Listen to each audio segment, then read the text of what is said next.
A leader, a daring commander, Israel's 11th Prime Minister Ariel Sharon is laid to rest. I'm at the Knesset, where his coffin was placed for an honorary memorial ceremony, a ceremony attended by some of the world's leaders, including U.S. Vice President Joe Biden, former British Prime Minister Tony Blair, and other such representatives from Canada, Czech Republic, and Germany, among others.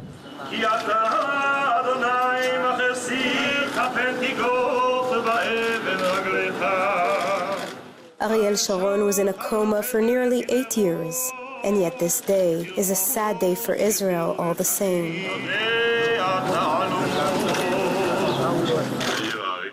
President Shimon Peres eulogized him, and Prime Minister Benjamin Netanyahu honored his past rival with a speech in which he emphasized that Sharon was one of Israel's greatest warriors. U.S. Vice President Joe Biden spoke of his personal acquaintance with Sharon as a young senator.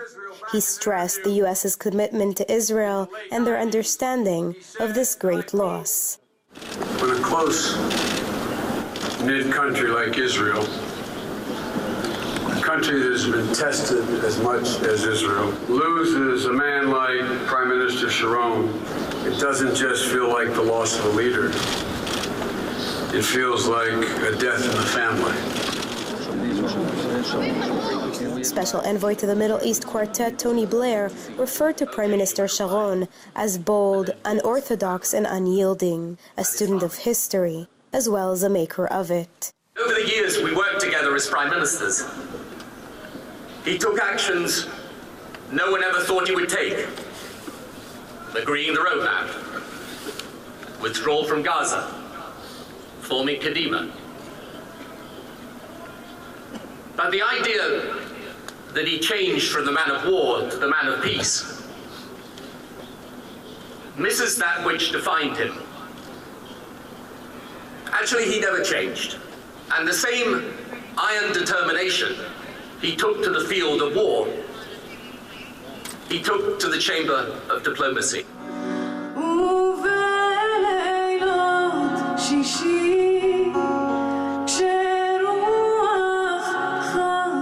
Throughout the day, stories and anecdotes were told about the late Prime Minister.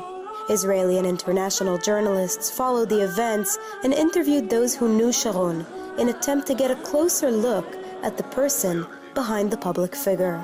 We have been political allies, and I also have a personal experience with him, as I was an officer in his divisions under his direct command in the Six-Day War and in the Yom Kippur War. I'm a paratroopers officer, and I must say that we are here today gathering in order to follow in his last procession one of the greatest leaders, military commanders that we have ever had. He was one of the founders of the State of Israel, and he served all of his life for the nation and for the people of Israel. We are very sorry today that he is not with us anymore. He did everything he can as a warrior for the security and safety of Israel.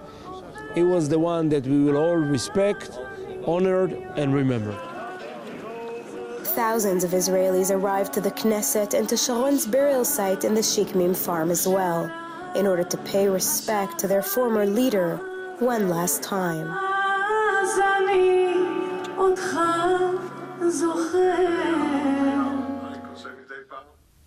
Sharon was known to be courageous, pragmatic, and very security-oriented. He loved the land of Israel and built his home on it. A farmer at heart, he was buried in his beloved Shikmim ranch alongside his late wife Lily. For jn1, I'm Sivan Raviv by the Shikmim farm, Israel.